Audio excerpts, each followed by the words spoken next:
Pernahkah kamu tinggal di tempat yang terasa salah?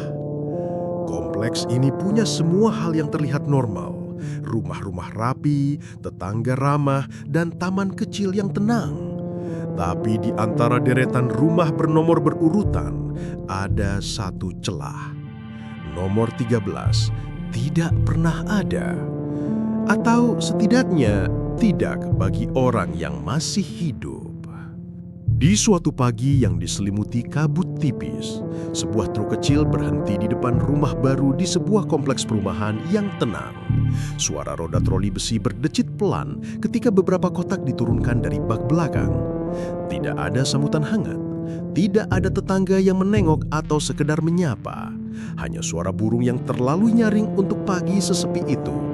Dan angin yang membuat daun Kamboja gugur pelan di halaman.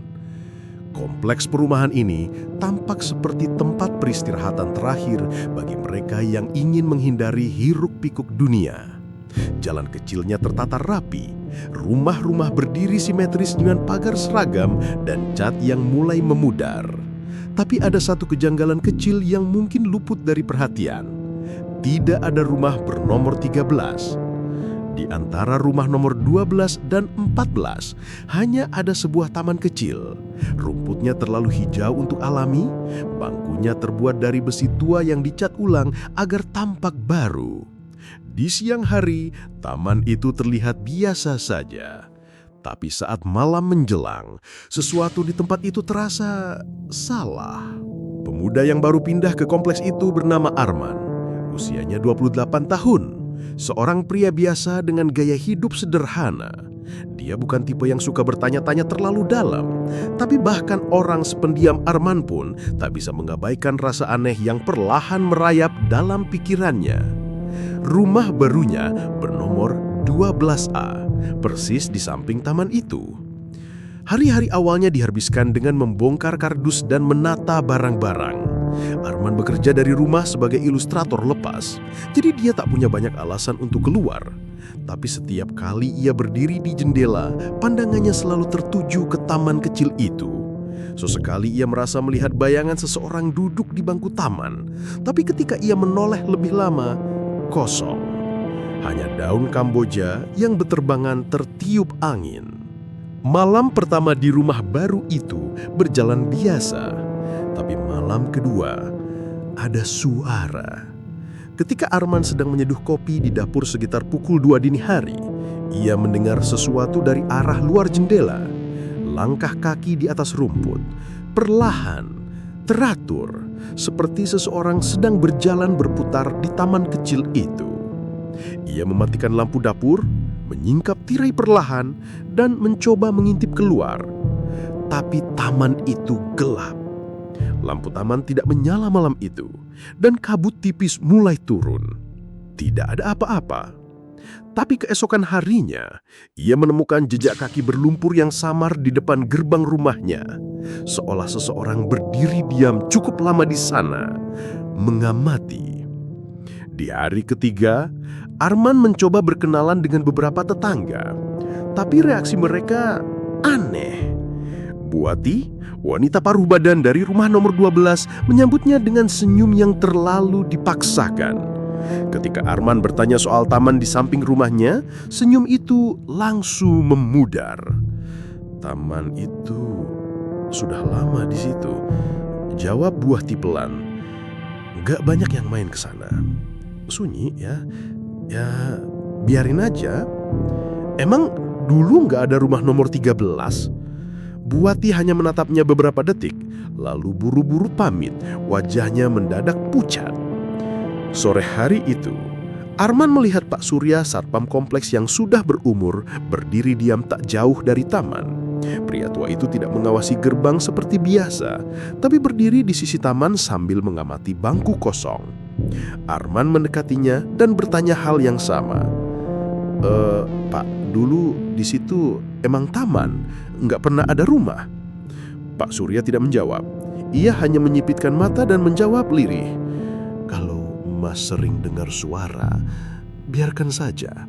Jangan ditanya, jangan ditunggu. Kegelisahan mulai menggerogoti Arman. Ia mencoba mengabaikannya, meyakinkan dirinya bahwa semua ini hanya efek stres pindahan. Tapi malam demi malam, suara langkah kaki di taman itu semakin sering terdengar. Kadang seperti suara ranting diinjak, kadang seperti tarikan napas, sangat dekat. Ia pernah mencoba merekam suara itu dengan ponselnya, tapi setiap kali diputar kembali, hanya ada hening. Puncaknya adalah ketika Arman sedang mencuci muka di kamar mandi, dan ketika menegakkan kepala untuk menatap ke cermin, ia melihat sosok perempuan berdiri di belakangnya. Rambut panjang, seragam sekolah, wajahnya kabur karena kabut di kaca. Ia berbalik, tidak ada siapa-siapa. Keesokan harinya, ia bertemu dengan seorang gadis remaja di jalan, mengenakan seragam sekolah putih abu. Rambutnya panjang, wajahnya pucat. Gadis itu menghampiri Arman dan tersenyum kecil. "Kamu baru pindah ya?" "Iya." "Aku sering lihat kamu dari dulu," ucapnya pelan sebelum berjalan pergi tanpa menoleh. Beberapa hari kemudian, Arman membeli kamera CCTV kecil dan memasangnya menghadap ke taman. Ia berharap bisa menangkap sesuatu yang membuatnya gelisah. Tapi setiap kali ia mengecek rekaman pagi harinya, filenya rusak. Deutsch, blank hitam. Seolah malam itu tidak pernah terekam. Suatu malam, Arman terbangun karena suara pintu gerbang yang terbuka. Saat ia mengintip keluar, ia melihat sosok samar berdiri di tengah taman. Bukan hanya itu, taman itu tampak berbeda. Lampunya menyala lembut dan di balik kabut tipis ada bangunan tua di tengah taman. Rumah nomor 13 menancap di sana. Ia berkedip dan semuanya menghilang. Hanya taman kosong dan lampu jalan yang berkedip lemah. Dan saat itulah ia sadar, semakin lama ia tinggal di kompleks ini, taman itu seperti hidup. Dan mungkin rumah nomor 13 memang pernah ada. Atau masih ada.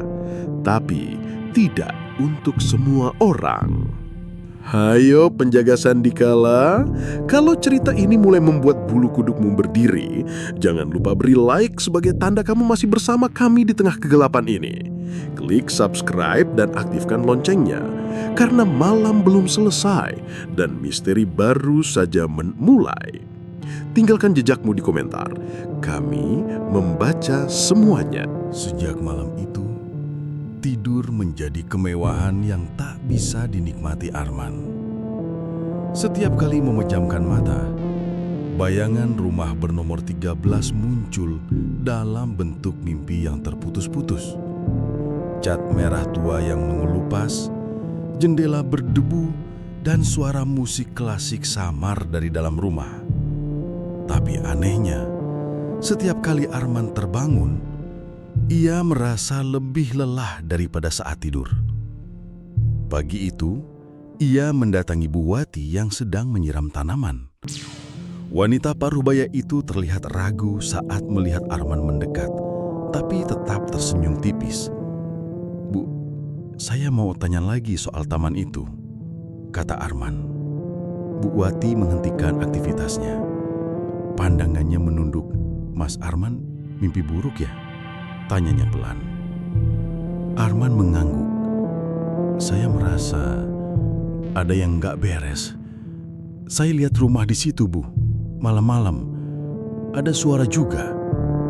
Bu Wati menarik napas panjang lalu berkata lirih, "Kalau Mas lihat rumah itu, jangan masuk ya. Gak semua orang bisa lihat. Tapi kalau sudah bisa lihat, artinya sudah dekat." "Dekat apa?" Arman bertanya bingung. "Dekat waktunya," gumam Bu Wati sebelum buru-buru masuk ke dalam rumah dan menutup pintu. Hari itu juga, Arman pergi ke warung kecil di ujung kompleks, mencari tahu dari warga lain. Ia bertemu seorang pria tua yang sedang duduk merokok di bangku warung. "Oh, rumah nomor 13 ya," gumam si bapak sambil tertawa kecil. "Dulu memang ada," katanya, tapi terbakar. Terbakar? Tanya Arman. Orang yang tinggal di sana aneh-aneh. Istrinya suka ngomong sendiri, anaknya hilang. Terus gosipnya rumah itu angker. Pernah ada yang coba bangun lagi di tanah itu, tapi selalu gagal. Entah roboh sendiri, entah kebakaran lagi. Arman terdiam. Ia baru sadar tidak ada yang pasti di cerita-cerita itu. Semua seperti potongan-potongan teka-teki yang tidak pas disatukan. Malam berikutnya, suara langkah kaki kembali terdengar. Tapi kali ini terdengar seperti lebih dari satu orang. Ada bisikan juga. Arman memberanikan diri keluar rumah membawa senter dan ponsel. Taman itu gelap. Tapi ia merasa ada sesuatu yang menunggunya. Perlahan ia mendekat ke bangku taman. Tiba-tiba, senter padam. Dalam kegelapan, ia merasakan udara menjadi lebih dingin. Dan saat ia menyalakan senter kembali, ia melihat Eka, anak sekolah yang pernah ditemuinya, duduk di bangku taman. Ia tersenyum. "Kamu lihat rumahnya lagi ya?" tanya Eka. "Rumah yang mana?" Arman tergagap. "Rumah kamu," jawabnya pelan. "Rumah yang gak bisa lihat orang hidup." Arman merasa bulu kuduknya berdiri. "Eka, kamu tinggal di sini sama siapa?" "Saya udah lama di sini, sejak kebakaran itu. Mama masih suka nyari saya. Kadang dia duduk di bangku itu sambil nangis." Arman terpaku. Eka berdiri dan pelan-pelan berjalan menjauh, meninggalkan jejak kaki kecil yang tak meninggalkan bekas. Pagi harinya, Arman menemui Pak Surya yang tengah menyapu halaman pos satpam. "Pak, saya semalam lihat Eka, anak dari rumah nomor 11. Dia bilang dia tinggal di rumah yang terbakar." Pak Surya menghentikan gerakannya. "Mas Arman, Eka itu anaknya Bu Wati. Tapi dia udah meninggal tahun 2007. Kebakaran rumah 13 itu bawa korban. Eka nggak sempat diselamatkan. Mayatnya nggak pernah ditemukan." Arman seolah berhenti berputar. Nafasnya tersekat. "Jadi, yang saya lihat selama ini," Pak Surya menghela napas berat. "Kadang Mas, kalau seseorang terlalu dekat dengan kematian, dia bisa melihat yang tak terlihat. Mungkin Mas termasuk yang begitu." "Kenapa saya?" tanya Arman lirih. Pak Surya menatap matanya. "Coba Mas ingat lagi. Apa benar Mas masih hidup?" Pernyataan itu terus mengganggu pikirannya sepanjang hari. Ia membuka kembali foto-foto di ponselnya, mencocokkan waktu dan tanggal. Ada kejanggalan. Foto terakhir yang ia miliki adalah saat ia berada di dalam mobil, dengan kardus-kardus di jok belakang. Setelah itu, kosong. Ia menelusuri panggilan terakhirnya. Nomor-nomor yang ia hubungi semuanya tak bisa dihubungi. Ia mencoba mentelepon ibunya. Tak terangkat. Ia mengecek aplikasi pesan. Semuanya tak terkirim. Ponselnya seperti benda mati yang hanya bisa menangkap sinyal dari masa lalu. Semakin hari, penampilannya makin pucat. Cermin-cermin di rumahnya mulai menampilkan pantulan yang berbeda. Kadang ia melihat dirinya duduk di sofa, padahal ia berdiri. Kadang ia melihat bayangan orang lain di kamar yang kosong. Dan taman itu perlahan berubah bentuk. Kini, ia sering melihat sosok-sosok tak dikenal berjalan melintasi taman. Beberapa diam, beberapa menatap ke arahnya. Beberapa seperti ingin bicara tapi tidak bisa. Malam-malamnya dipenuhi suara ketukan, bukan di pintu rumah, tapi di kaca jendela, di lantai, di dalam pikirannya. Dalam keadaan panik, Arman mencari dokumen identitasnya. Tapi KTP-nya menghilang. SIM-nya rusak. Tidak ada surat-surat penting yang bisa menjelaskan siapa dirinya. Semuanya lenyap, seperti disapu oleh dunia yang menolaknya. Ia mulai meragukan realitas. Apakah rumah ini benar-benar miliknya? Apakah perumahan ini nyata? Atau semua ini hanya ruang antara? Tempat menunggu, tempat tinggal arwah. Puncaknya suatu malam, Arman mendengar suara dari dalam rumah nomor 13. Kali ini suaranya jelas, denting piano dan tangisan. Bukan mimpi, bukan halusinasi. Ia mendekat ke taman. Kali ini ia melihatnya dengan sangat jelas. Rumah tua dengan jendela menganga, lampu gantung yang bergoyang, dan pintu depan yang terbuka sedikit. Ia mendengar namanya dipanggil. Arman, sudahkah kamu menebak siapa pelakunya? Atau mungkin kamu juga sedang dibohongi oleh cerita ini? Subscribe sekarang dan tetap waspada, karena teka-teki ini belum selesai. Arman berjalan perlahan menuju pintu rumah nomor 13. Tangannya gemetar, udara dingin mengelilingi tubuhnya. Saat hendak menyentuh gagang pintu, semuanya menjadi hitam. Ia terbangun di kamarnya. Tapi ada yang berbeda. Jam dindingnya rusak. Kalender di dinding kembali kosong, dan saat ia menoleh ke jendela, rumah nomor 13 masih ada. Tidak hilang, tidak samar, tapi nyata, utuh. Dan ia tahu itu adalah rumahnya sekarang. Arman tidak pernah lagi bertanya soal rumah itu. Ia hanya duduk diam di bangku taman, seperti menunggu sesuatu. Kadang Buati menatapnya dari kejauhan lalu tangis. Kadang Pak Surya melintasi taman sambil menunduk dalam.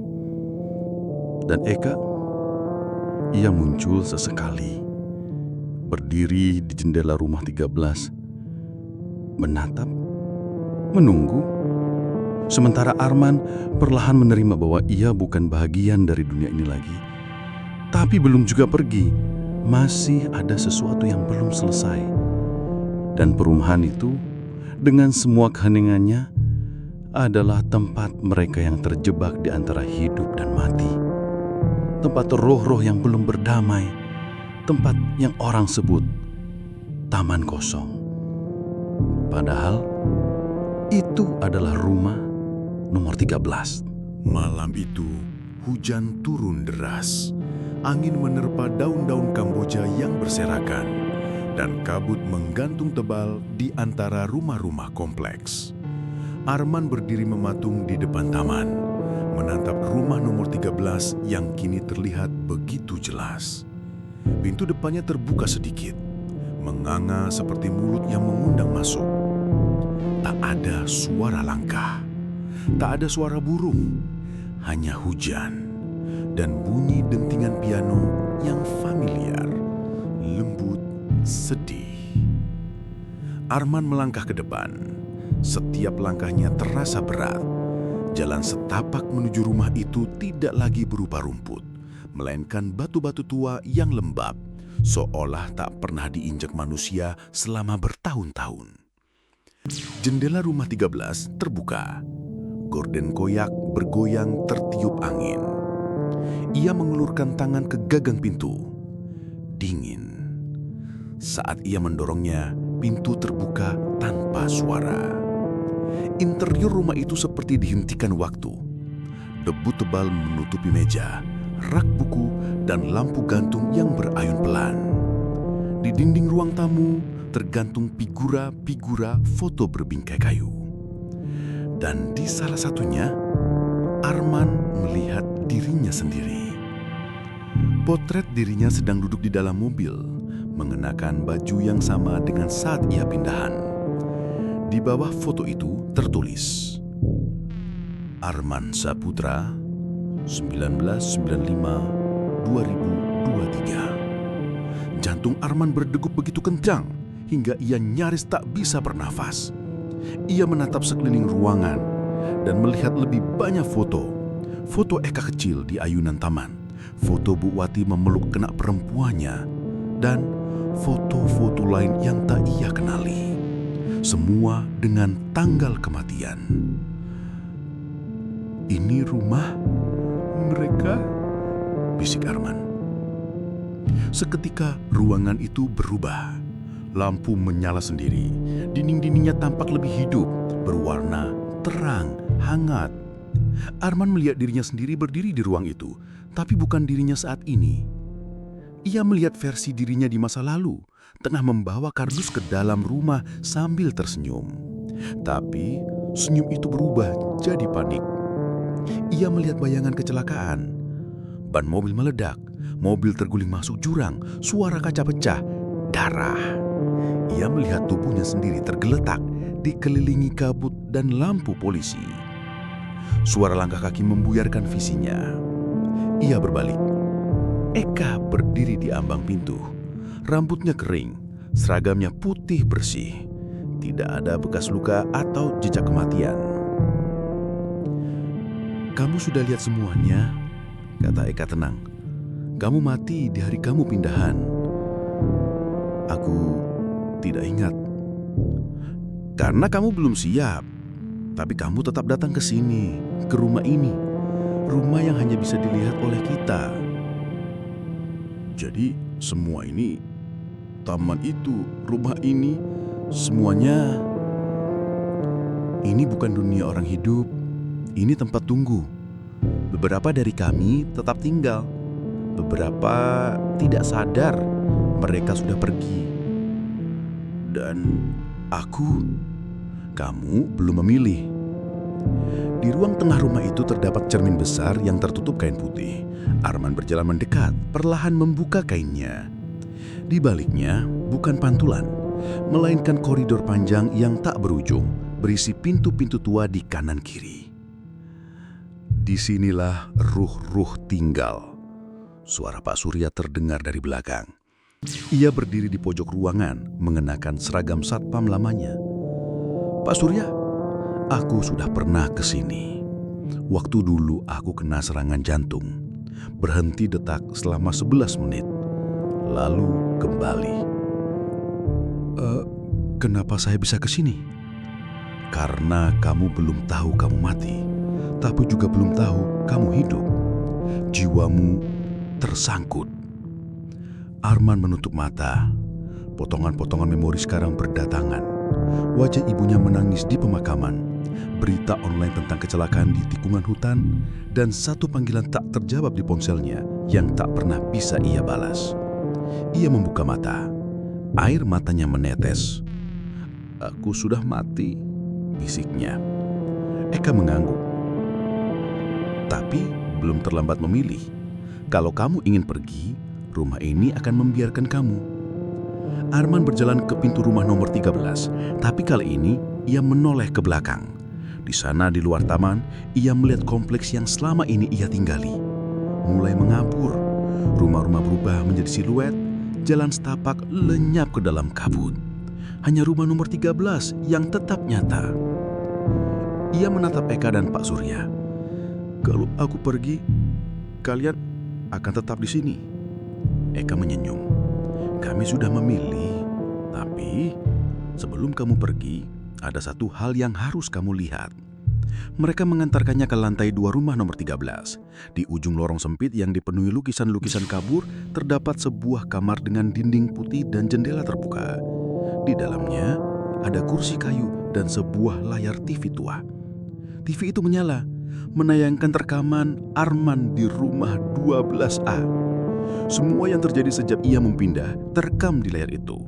Ia menyusun barang, berbicara sendiri, berdiri lama di depan taman, berjalan sendirian saat malam. Tapi di seluruh rekaman itu tak pernah ada satupun orang lain. Bu Wati, Pak Surya, Eka tidak muncul. Ia seolah sedang hidup sendiri dalam ilusi. Apa ini berarti semua selama ini bukan hanya ilusi, tapi sisa dari kehidupanmu, kenangan, penyesalan, harapan, semuanya berkumpul membentuk dunia ini. Terkejutkah? Atau kamu sudah menduga sejak awal? Berilai kalau kamu kena jebakan cerita ini Dan share ke temanmu biar mereka juga terperangkap dalam misteri Sandikala. Tulis teorimu di komentar. Siapa tahu kamu yang paling jeli. Arman menuruni tangga. Cahaya dari luar kini jauh lebih terang. Pintu rumah nomor 13 terbuka lebar. Di luar tangga tidak ada lagi taman, tidak ada kompleks. Hanya kabut putih dan suara-suara samar yang memanggil. Eka berdiri di ambang pintu. Kalau kamu sudah siap, kamu bisa pergi. Arman menatap rumah itu sekali lagi. Ia memejamkan mata. Ingatan terakhirnya tentang ibunya kembali. Tatapan penuh harap saat mereka terakhir bertemu. Aku ingin pulang, ucapnya. Langkah terakhirnya melewati ambang pintu. Dan rumah nomor 13 menghilang. Angin berhenti berhembus. Cahaya putih yang menyambut Arman saat ia melangkah keluar dari rumah nomor 13 perlahan memudar. Ia membuka mata dan mendapati dirinya berdiri di tengah jalanan kompleks perumahan yang kosong. Langit di atasnya berwarna kelabu, seperti fajar yang gagal terbit. Tapi ada satu perbedaan mencolok. Rumah nomor 13 sudah tidak ada. Tidak seperti sebelumnya yang samar atau muncul hanya pada malam hari. Kali ini tidak ada jejaknya sama sekali. Bahkan tamannya pun menghilang, menyisakan tanah lapang kosong yang membisu. Arman menoleh ke sekeliling. Rumah-rumah lain berdiri seperti biasa. Tapi ada sesuatu yang aneh dengan atmosfernya. Terlalu sunyi, terlalu bersih, terlalu tidak nyata. Ia berjalan menyusuri jalan setapak, menatap pintu-pintu yang tertutup rapat. Dan saat ia mendekati rumah nomor 12, rumah tempat ia tinggal, ia melihat sesuatu yang membuatnya berhenti langkah. Papan nama rumah itu telah berganti. Bukan lagi 12A, tapi hanya 12. Tak ada huruf tambahan, tak ada jejak pernah ada penghuni baru. Dengan jantung berdegup kencang, ia membuka pagar dan mendekati jendela. Ia intip ke dalam, dan di sana ada keluarga baru. Seorang ibu sedang memasak di dapur. Seorang anak laki-laki kecil bermain mobil-mobilan di ruang tamu. Seorang ayah duduk membaca koran. Mereka hidup dan tak menyadari bahwa ada seseorang berdiri di luar mengawasi mereka dari balik jendela. Arman mundur pelan. Hatinya terasa kosong. Ia berbalik dan melihat Pak Surya berdiri beberapa meter dari sana, mengenakan pakaian biasa, bukan lagi seragam satpam. Mas Arman akhirnya sadar juga ya, ucapnya pelan. Semua yang kulihat selama ini bukan nyata. Bukan nyata, tapi juga bukan bohong. Dunia ini adalah tempat untuk mereka yang belum bisa pergi, yang masih terikat oleh penyesalan, kemarahan, atau ketakutan. Arman menarik napas panjang. Dan Eka, dia juga seperti saya. Pak Surya mengangguk. Eka terjebak di antara dua dunia. Ia mati tanpa sempat berpamitan. Arwahnya menunggu ibunya sampai ibunya meninggal dunia beberapa tahun lalu. Arman menunduk. Ingatan tentang Eka, sosoknya yang pucat, senyum samar, dan sorot matanya yang kosong, semua ini kini terasa berbeda. Bukan menyeramkan, tapi menyedihkan. Dan Bu Wati? Tanya Arman suara gemetar. Bu Wati ikut mati setahun setelah Eka terbakar bersama rumah itu. Tapi ia masih suka muncul di dunia ini karena ia belum bisa melepaskan rasa bersalahnya karena tidak berhasil menyelamatkan anaknya. Arman menelan ludah. Seketika semua red herring dalam cerita ini menjadi masuk akal. Bu Wati yang selalu gelisah, Pak Surya yang seperti tahu terlalu banyak, Eka yang muncul dan hilang tanpa jejak. Bukan mereka yang jahat, bukan mereka yang berbahaya. Mereka semua hanya terluka. Saat langit mulai berubah warna, Arman kembali ke tengah lapangan kosong tempat rumah nomor 13 dulu berdiri. Kini hanya ada rumput tipis dan angin lemah yang berhembus. Ia duduk di tanah, menatap lurus ke depan. Dan untuk pertama kalinya ia merasa tenang. Semua pertanyaan yang selama ini menghantuinya telah terjawab. Ia tak perlu lagi mencari-cari siapa yang benar, siapa yang salah. Tidak ada misteri baru. Tidak ada plot tersembunyi. Hanya kebenaran yang sunyi. Ia sudah mati.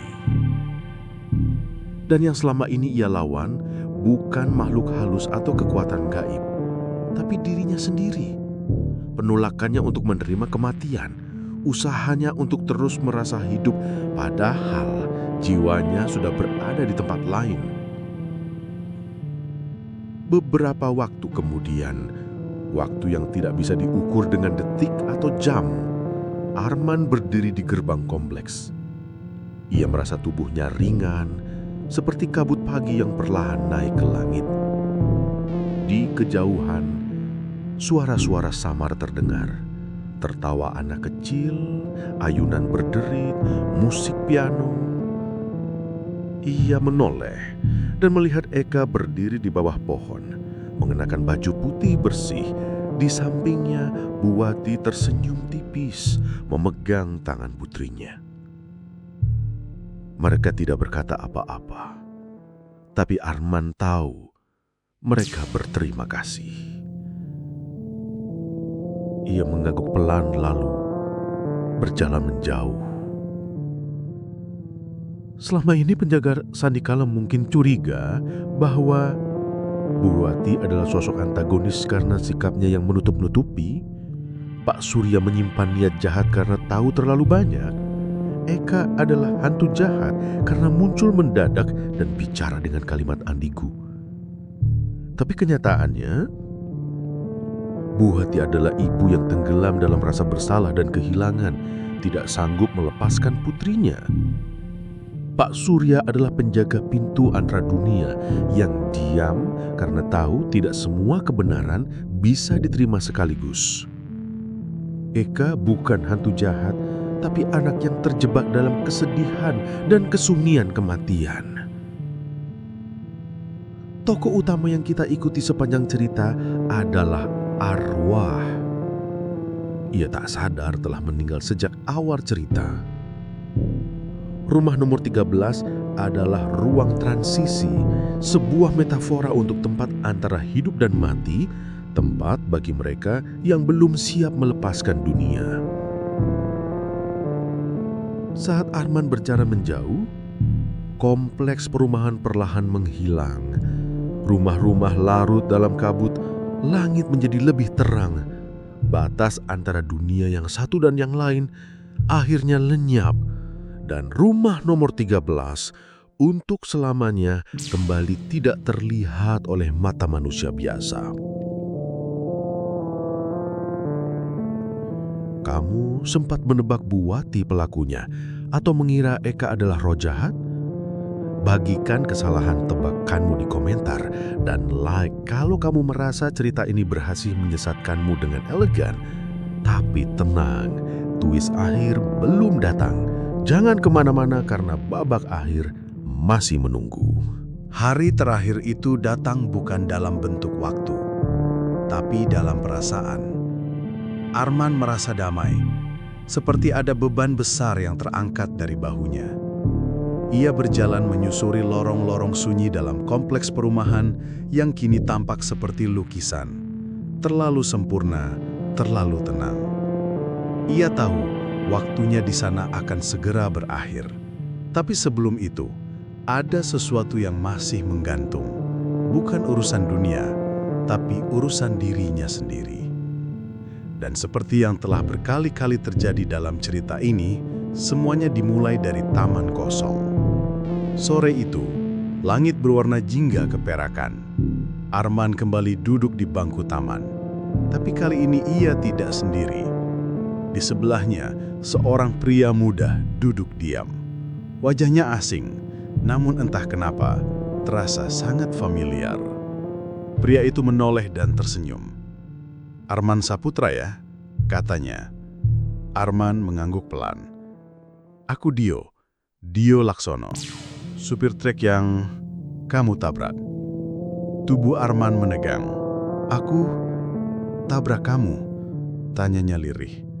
Dio senyum pahit. "Sore itu, aku berhenti di pinggir tikungan.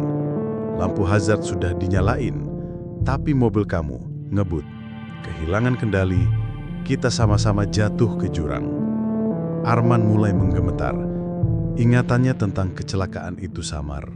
Tapi sekarang, potongan-potongan gambar mulai kembali.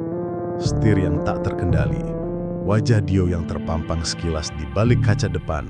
Suara benturan keras. "Aku pikir aku korban," ucap Arman. "Kita berdua korban, tapi aku mati di tempat. Sedangkan kamu, koma selama 3 hari, antara hidup dan mati. Sampai akhirnya, kamu meninggal juga." Arman menunduk, matanya basah. "Dan kamu masih di sini?" "Tidak. Aku datang untuk bilang, aku maafin kamu." "Kenapa? Kamu memaafkan?" Dio senyum tipis. "Karena kadang kita nggak bisa ngendaliin nasib, tapi kita bisa ngendaliin apa yang kita bawa waktu pergi." Arman terdiam, dan saat ia menoleh ke samping, Dio sudah tidak ada. Langit perlahan memudan menjadi gelap, tapi tidak menyeramkan, justru terasa hangat. Arman berdiri dan berjalan ke tengah taman. Untuk terakhir kalinya, rumah nomor 13 muncul, utuh dan indah. Bukan rumah tua, bukan bangunan terbakar, tapi rumah yang terang dengan cahaya dari setiap jendelanya, seolah menunggu. Di berandanya, Bu Wati berdiri, menggenggam tangan Eka. Pak Surya menunduk sopan. Mereka tersenyum. Arman tahu, inilah waktunya. Ia melangkah perlahan. Setiap langkah terasa ringan, seolah tanah tak lagi menariknya turun. Saat ia melangkah masuk ke rumah nomor 13 untuk terakhir kalinya, suara terakhir yang terdengar adalah suara pintu tertutup dengan lembut. Pagi hari di dunia nyata. Kompleks perumahan tampak sibuk. Seorang pasangan muda datang bersama agen properti menunjuk-nunjuk area kosong di dekat taman. "Ini tanah kosong ya, kok kayaknya pas banget buat rumah," kata si calon pembeli. "Iya, ini dulunya nomor 13. Tapi secara administratif gak pernah terdaftar. Pernah ada nyoba bangun di sini, tapi selalu gagal. Terakhir sih katanya ada arsitek muda yang beli, tapi ya nggak pernah muncul." "Meninggal ya?" tanya si pembeli. Agen properti mengangkat bahu. "Entah, tapi kalau Anda percaya hal gaib, katanya sih tempat ini semacam portal." Pasangan muda itu tertawa kecil. Tapi saat mereka berjalan pergi, kamera perlahan beralih ke taman. Di bangku taman, ada seseorang yang duduk. Sendirian. Tapi tak ada yang melihatnya. Cerita boleh selesai, tapi malam belum tentu berakhir. Kalau kamu merasa cerita ini berhasil menipu atau mengguncangkan hatimu, like dan share sebagai bentuk penghargaan. Subscribe dan nyalakan loncengnya, karena kita akan kembali dengan cerita yang lebih gelap, lebih misterius, dan lebih mengganggu. Komentarmu adalah cahaya dalam kegelapan ini.